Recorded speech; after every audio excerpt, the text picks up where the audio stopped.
आदरणीय राज्य मंत्री डॉक्टर वी.के. सिंह जी, आदरणीय हमारे चेयरमैन संधू जी, मेंबर एडमिनिस्ट्रेशन आलोक कुमार जी, सभी मेंबर, सभी एनएचआई के अधिकारीगण, उपस्थित हमारे मंत्रालय के सभी अधिकारीगण, मुझे पता नहीं सचिव साहब आज कार्यक्रम में है कि नहीं है, उपस्थित सभी मंत्रालय के अधिकारीगण और भाई और बहनों, ऐसे कार्यक्रम में प्रथा होती है कि कोई भी काम पूरा होने के बाद उनका सबका अभिनंदन और शुभेच्छाएं देने की प्रथा है। पर मुझे संकोच हो रहा है कि मैं आपका अभिनंदन कैसे करूं, क्योंकि 2008 में तय हुआ था कि इस प्रकार से बिल्डिंग बनेगी। 2011 में इसको टेंडर अवार्ड हुआ और ये 200-250 करोड़ का काम 9 साल के बाद आज पूरा हुआ। इस काम को पूरा देखने के लिए 2 सरकारें और 8 चेयरमैन लगे और उसके बाद में ये काम आज पूरा हुआ है। तो वर्तमान चेयरमैन और मेंबर बेचारे, उनका कोई इसके साथ संबंध नहीं है, पर जिन महान हस्तियों ने 2011 से लेकर 2020 तक इस पे काम किया है, उनके संभव हुआ तो चेयरमैन साहब उन सब सीजीएम और जीएम इनके फोटो एक बार इस ऑफिस में जरूर लगा देना कि जिन्होंने 9 साल इस काम को केवल निर्णय न करने के कारण देरी की, और इसके लिए उन्होंने जो 9 साल की देरी की, कम से कम उनका इतिहास भी सामने आए। आप और हम गौरव से कहते हैं कि दिल्ली मुंबई हाईवे अब हम 2 साल में पूरा करेंगे, 80,000 1 लाख करोड़ का। तो 1 लाख करोड़ के काम के लिए हमने 3 साल 3.5 साल अगर लगेंगे, और ये 200 करोड़ के काम के लिए हमने 10 साल लगाए, तो ये कहीं ना कहीं अभिनंदन करने वाली बात तो नहीं है। मैं आपके लिए तो कुछ कहूँगा नहीं, पर मुझे इस बात की शर्म आती है, इतना आपके सामने जरूर कहूँगा। आपको संभव हुआ तो ये बात कही जाएगी, क्योंकि मैंने इसके लिए 2-3-4 मीटिंगें ली थी। ये जब काम फंसा हुआ था तो मुझे भी काफ़ी जानकारी है, और अभी सरकारी पद्धति के अनुसार कॉन्ट्रैक्टर पर ब्लेम डालकर वो एनसीएलटी में गया, और एनसीएलटी में जाने के कारण ये हुआ। धीरे ऐसे करके एक रिकॉर्ड तैयार किया जाएगा। पर इसमें सबसे इम्पोर्टेंट चीज़ यही है कि जो विकृत विचार रखने वाले लोग हैं, जिन्होंने एनएचआई में निर्णय नहीं करना, और निर्णय करना तो काम करने के बजाय कॉम्प्लिकेशंस पैदा करना, तो ये भी 13 साल से 12 साल से चिपके हुए हैं। और मालूम नहीं, जो भी चेयरमैन और मेंबर आता है उसके गाइड एंड फिलोसोफर वही लोग बनते हैं जो पूरी तरह से निगेटिव है और विकृत है। उनकी ऑनेस्टी और इंटीग्रिटी के बारे में डाउट नहीं है, पर उनकी विचारधारा टोटली विषकन्या जैसी है। और ऐसे विकृत लोगों को आज भी गाइड एंड फिलोसोफर के रूप में ऊपर से लेकर नीचे तक सभी लोग क्यों यूज करते हैं, इसका मेरे मन में बड़ा आश्चर्य लगता है। और ये सीजीएम और जीएम के आपकी जो परंपरा है वो कितनी निकम्मी है, कितनी नालायक है, इसका उदाहरण ये बिल्डिंग के डीले में हुआ है। तो मैं आपसे अनुरोध करूंगा कि कम से कम अब आज बिल्डिंग पूरी हुई है, तो ये 11 साल में जिन्होंने हैंडल किया, उसने कितने कितने साल डिसीजंस नहीं लिए, कैसे रोक के रखा, इसका एक रिसर्च पेपर जरूर तैयार करिए। मैंने बहुत बार आपको कहा था कि एनएचआई को रिफॉर्म करना चाहिए। आपकी जो रिक्रूटमेंट है, जो अधिकारी आप लेते हैं, वही बेसिक रॉ मटेरियल सबसे खराब है।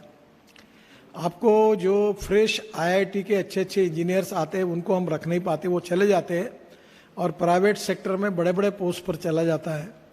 और जो स्टेट गवर्नमेंट में काम करने के लायक नहीं होते, ऐसे लोगों की बड़ी मालिका एनएचआई में भर भर के हमने उनको प्रमोट करके सीजीएम और जनरल मैनेजर बनाते हैं। और आपने अच्छा हुआ कार्रवाई की बीच में कॉन्ट्रैक्टर और इनके ऊपर, पर जिनके डिज़ाइंस गलत हुए, जो कंपनियां अच्छी काम नहीं करती, जो इंडिपेंडेंट इंजीनियर अच्छे काम नहीं करते, जो सीजीएम और जीएम अच्छे काम नहीं करते, जो आरओ अच्छे काम नहीं करते, जो पीडी अच्छे काम नहीं करते, उनके लिए अभी तक मेरे कान पर कभी नहीं आया कोई कार्रवाई हुई। और ये जो सीजीएम है जिनके भरोसे मेंबर एनएचआई काम करते हैं, अभी तो मुझे पता चलता है कि मेंबर को पता ही नहीं है कि कहाँ क्या हो रहा है। वो अनेक इमरजेंसी मैटर तक भी मेंबर को नहीं बताते हैं। और इसलिए ये जिस प्रकार से एक ऑर्गेनाइजेशन बनाने के बारे में बीच में हम सब लोगों ने सोचा था, इतना अच्छा काम इस ऑर्गेनाइजेशन का, मार्केट में नाम है, फाइनेंशियल मार्केट में क्रेडिट है, इसके बाद में भी आज परफॉर्मेंस के आधार पर हम अपने बॉटल नेक्स को ढूंढने में असफल रहे हैं। इसके बारे में बहुत सी कमेटियां बनी, उनके रिपोर्ट आए, पर ये एनएचआई के ये अकार्यक्षम, भ्रष्ट और निकम्मे लोग इतने पावरफुल है कि मिनिस्ट्री ने कहने के बाद में भी वो अपने निर्णय गलत करते हैं। अभी एक अच्छा आया है, एक कंपनी का सुप्रीम कोर्ट का निर्णय, अपना हाई कोर्ट का निर्णय आया है कि जो 475 में मैंने और उस समय के सेक्रेटरी ने कहा था कि इसको सेटल कर दो, वो 1300 और 1400 करोड़ का उसके ऊपर क्लेम मंजूर हुआ है। अब तो वो 375 में करने वाला नहीं है। तो ये बताने के बाद में भी नहीं किया गया। मैंने बीच में कहा था आईएलएफएस की टनल जो थी कि उसको आईएलएफएस के रेट में उसी कॉन्ट्रैक्टर से आगे कर लेंगे, तो नहीं सुना। फिर उसका नया टेंडर निकाला और 400 करोड़ रुपए उसी कॉन्ट्रैक्टर ने ज़्यादा भर के वो काम लिया और उसने प्रॉफिट कमाया। तो एनएचआई में हम लोग करोड़ों रुपए ऐसे, ये अकार्यक्षम, भले उनकी इंटीग्रिटी अच्छी हो पर नकारात्मकता, और सीजीएम और जनरल मैनेजर के जो कमेटियां आपने बनाई है, ये कमेटी का तो कभी एक भी निर्णय नहीं करती है कमेटियां। ये केवल निगेटिविटी लालकर और कानून डाल डाल के एक एक प्रोजेक्ट को बहकाने का काम करती है। ऐसे नॉन इफिशिएंट और non performing asset vermi culture करने के भी लायक नहीं है, उनको बड़े प्रिजर्व कर करके, प्रोटेक्ट कर करके उनको बढ़ाया जाता है। लीना नंदन जी आई थी तब एनएचआई को रिफॉर्म करने के लिए आया था, कमेटी बनी थी, एक मलेशिया की कमेटी बनी थी, मैंने रिपोर्ट बना है, पर कुछ काम नहीं किया गया। और मुझे लगता है इस बात का दुख है कि इतनी बड़ी ऑर्गेनाइजेशन को इस प्रकार से कोई निगेटिविटी रखने वाले लोग हावी होकर, जो मिनिस्ट्री की भी बात न सुनते हुए कर रहे हैं। मेरा तो नाम हो गया है, चाहे एनएचआई के कारण हुआ, मिनिस्ट्री के कारण हुआ, मैं तो वर्ल्ड में बन गया मेरा ब्रांड। अब मुझे रोड कितने किलोमीटर बनना है उससे ज़्यादा ये यहाँ काम करने वाले कितने लोगों को टर्मिनेट, सस्पेंशन, उनके सीआर खराब किए मैंने, और कितने लोगों को यहाँ से हकाला, ये अब मेरे जीवन का टारगेट है। और मैं मिनिस्टर की पावर को भी जानता हूँ। मेरा दुर्भाग्य ये है कि मेरा स्वभाव बहुत सहृदयी, संवेदनशील और लोगों का बुरा करने का नहीं है, और इसलिए जब भी मौका आता है तो मैं फिर से उसको भूल जाता हूँ या मैं टाल देता हूँ। पर अब मुझे लगता है कि अब इनकी धुलाई करने में कोई दूसरा पर्याय नहीं है। मैं क्षमा मांगता हूँ चेयरमैन साहब की और अभी आज के मेंबर की, क्योंकि वो उस समय थे ही नहीं, तो मेरा उनके ऊपर कोई रोष नहीं है। पर जो 13 साल से 8 से एनएचआई में सीजीएम जीएम करके जिन्होंने इसको हैंडल किया, कुछ तो बदल गए क्योंकि 8 चेयरमैन हो गए और अभी 2 सरकारें हो गई, अब तीसरी सरकार है हमारी, यानी 5 साल के बाद हम रिपीट हो गए। तो हमको ये बिल्डिंग देखने के लिए 10 साल लगे, तो मैं क्या आपका अभिनंदन करूं। तो अभिनंदन करने के लिए भी मुझे शर्म आती है। तो ये मैं अपनी शर्म पर बात कर रहा हूं, मैं आपको तो कुछ कह नहीं सकता क्योंकि वो ठीक नहीं होगा। और अभी भी एनएचआई की इस सब डिलेज का जब तक अध्ययन नहीं होगा, और अध्ययन होने के बाद जब तक इस बात का पता नहीं चलेगा कि इसमें क्या प्रॉब्लम्स है, क्या बॉटलनेक्स है, क्यों ये नहीं हुआ, इसके ऊपर अगर आप जब तक निर्णय नहीं करोगे और वही लोग बैठ के वही करेंगे, तो मुझे लगता है कि ये देश के लिए अच्छा नहीं है।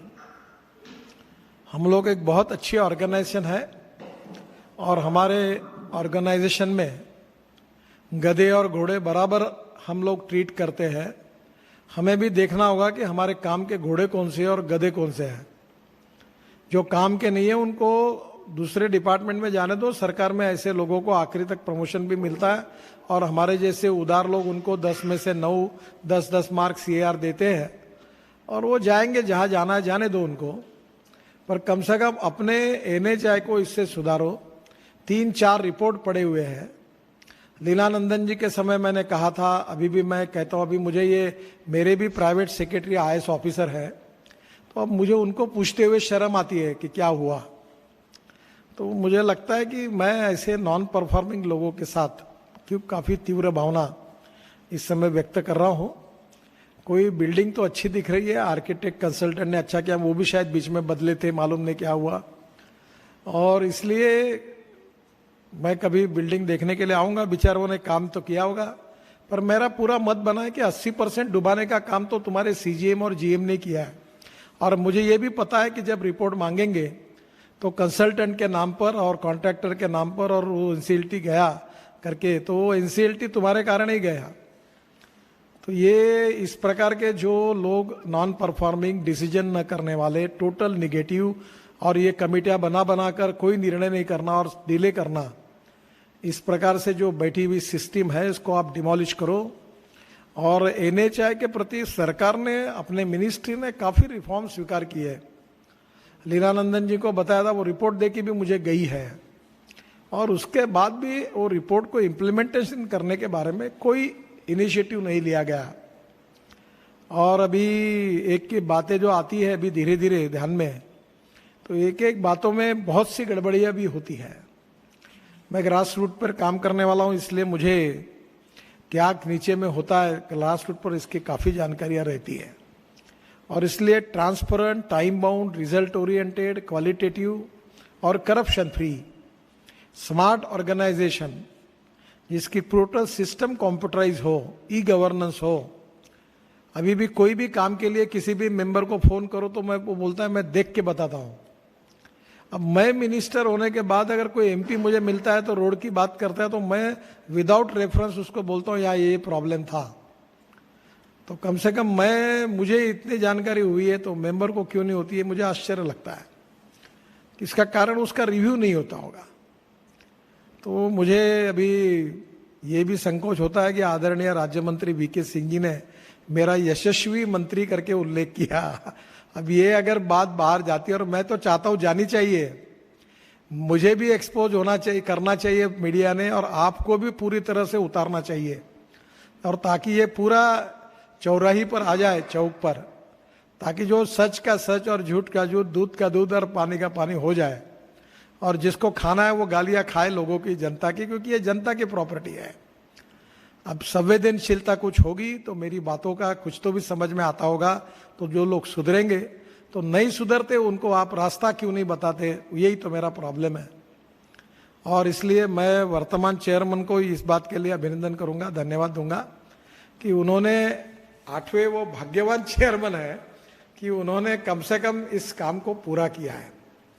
वो जो 7 चेयरमैन गए उनका दोष के कारण उनको मैं कोई टिप्पणी उनके ऊपर करूंगा नहीं, ना उनका कोई दोष है, और आलोक कुमार जी पर नहीं करूंगा। पर एक बार उनसे मैं अनुरोध करूंगा कि इसकी हिस्ट्री 11 साल की वो बराबर लिखकर एक किताब तैयार करिए, और जिन्होंने डिले किया उनके फोटो भी लगा दीजिए वहाँ।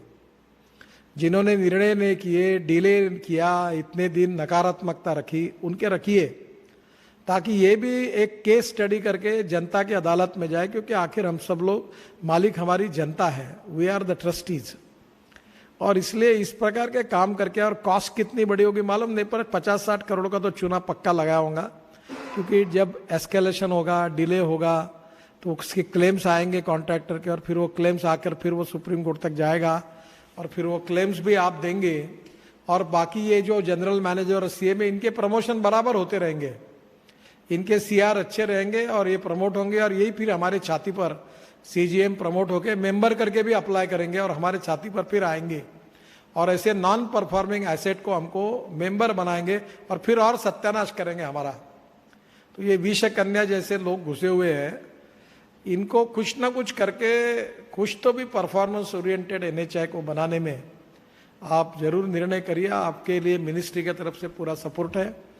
सेक्रेटरी और चेयरमैन दोनों अच्छे हैं, मुझे लगता है कि इस समय वो जरूर करे, देरी से क्यों ना हो, पर ये प्रथा है लोकतंत्र में, सिस्टम में, कि जो भी होता है उसका अभिनंदन और शुभेच्छाएं करनी पड़ती है। पर मेरे मुंह से शब्द ही नहीं निकल रहे क्योंकि मैं नाटकी नहीं हूँ। तो NHAI का मैं बहुत अच्छा अभिनंदन करता हूँ, कॉन्ट्रैक्टर और कंसल्टेंट का। ये मेरे बहुत कोशिश करो पर मेरे मुंह से नहीं निकल रहा है, तो मैं अब अभिनंदन तो नहीं करूँगा, पर मैं आपको धन्यवाद दूंगा कि देरी से क्यों ना हो आपने ये काम पूरा किया है। और अभी जो NHAI के रिफॉर्म के लिए जो बातें हैं उसको आप गति दीजिए और उसके बारे में ज़रूर इस सिस्टम को चेंज करिए। और मैं और सोच रहा हूँ कि मेरे हाथ में मैं CGM GM की बदली ट्रांसफ़र अब अपने हाथ में लूँ, उनके CR सब मेरे पास में बुलाऊँ और हाईएस्ट अथॉरिटी करके इनका, जब तक मैं अभी आपको नहीं करना है तो मैं इनका बैंड बजाता हूँ। और आपको जो जो ऐसे निकम्मे नालायक और निगेटिव लोग हैं, we are coming here for to get it done. हम काम करने के लिए आए हैं। हम लोग दुनिया भर की बातों को जोड़ जोड़ के केसेस बनाने के लिए और डिले करने के लिए नहीं आए। और मंत्री ने बार बार समझाने के बाद भी अगर अकल नहीं आती तो इनको निकाल के बाहर फेंकना चाहिए। और ये मेरी तीव्र भावना आज मैं व्यक्त कर रहा हूँ। तो मैं इतना कठोर बोल रहा हूँ तो मुझे भी अच्छा नहीं लग रहा है, क्योंकि मुझे भी दुख हो रहा है इस बात का। पर ये जो 11 से लेकर अभी तक जो लोगों ने ये जो परफॉर्म किया है, वो कौन से लोग NHAI में है और गए हैं, वो ढूंढो और उनके जरूर फोटो लगाओ।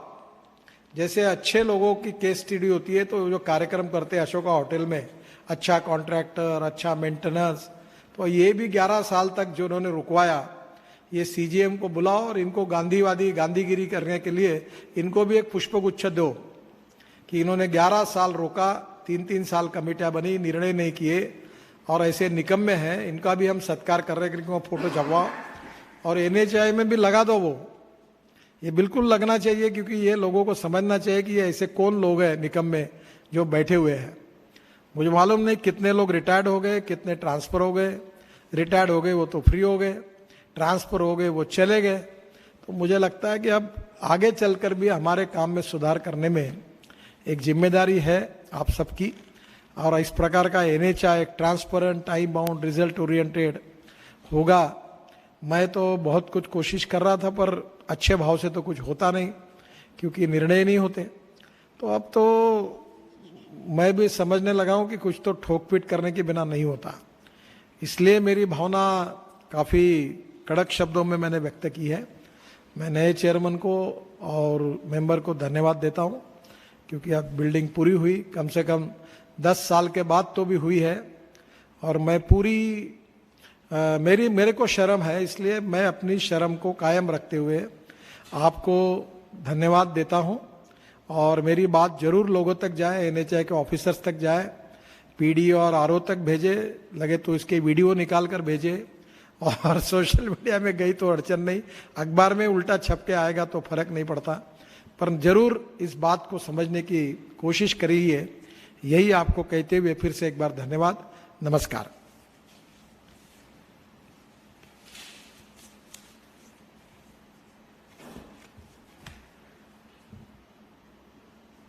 और कार्यक्रम में से टाइम निकाला और हमें टाइम दिया और मार्गदर्शन के लिए कुछ वचन कहे, उसके लिए मैं आप दोनों का हृदय से आभारी हूँ। सर, आपने ये जो बात की कि बिल्डिंग 11 साल लगे, इसमें कोई शक नहीं, इस बिल्डिंग को 11 साल लगे और इसमें हमारा फेलियर रहा। पर ये भी फैक्ट है सर, जब कोई प्रोजेक्ट डिले हो जाता है तो उसको ट्रैक में रखने के लिए डबल मेहनत करनी पड़ती है। NHAI को भी डबल मेहनत करनी पड़ी और आज जो ऑफिसर्स हैं जिन्होंने इस बिल्डिंग को इस स्वरूप में दिया, कंप्लीट कराया, मैं उनका, क्योंकि उन्होंने दिन रात मेहनत की और इस शेप में ला पाए कि आज हम इसका उद्घाटन कर पाए। मैं उन्हीं सब अधिकारियों का भी धन्यवाद करना चाहूंगा सर। इसमें बहुत सारे प्रत्यक्ष और अप्रत्यक्ष लोगों ने हमारा सहयोग किया सर। सबका नाम लेना मेरे लिए मुश्किल है, पर मैं उनको धन्यवाद दूंगा। सर, आपने एक बात बहुत अच्छी की कि हमें इस बिल्डिंग पे बुक लिखनी चाहिए। सर, फैक्ट है, हमारे ये पहला प्रोजेक्ट नहीं है जहां हम फेल हुए, ऐसे और भी हाईवे प्रोजेक्ट थे जिसमें हम फेल हुए। सर हमने बुक नहीं लिखी, पर उससे हमने लेसन लिए, और ऐसा नहीं हमने अपनी प्रोसेसेस को ठीक नहीं किया। आज आप देखेंगे सर, अगर हमने अवार्ड का अपना पूरा सिस्टम बदल दिया, तो जब तक हमारे पास लैंड हाथ में नहीं होगी हम अवार्ड नहीं करेंगे। वो सिर्फ इसलिए कर दिया क्योंकि हमने पास्ट में इन सब चीजों को देखा और ये देखा कि हमारे प्रोजेक्ट का सबसे ज्यादा डिले होने का एनएचएआई की तरफ से अगर कोई रीजन है तो वो ही है। सर ट्रांसपेरेंसी पे भी हमने काफी काम कर लिया है। अब सारा का सारा सिस्टम मतलब इवन सारा पत्राचार भी कंप्यूटर पे होगा। सर आपका मार्गदर्शन मिलता रहेगा, हम लोग कोशिश करेंगे कि हम आपकी जो इच्छाएं हो उस पर हम खरे उतरें। इतना कह के मैं सभी लोगों का, अपने सारे साथियों का धन्यवाद करता हूं। जय हिंद।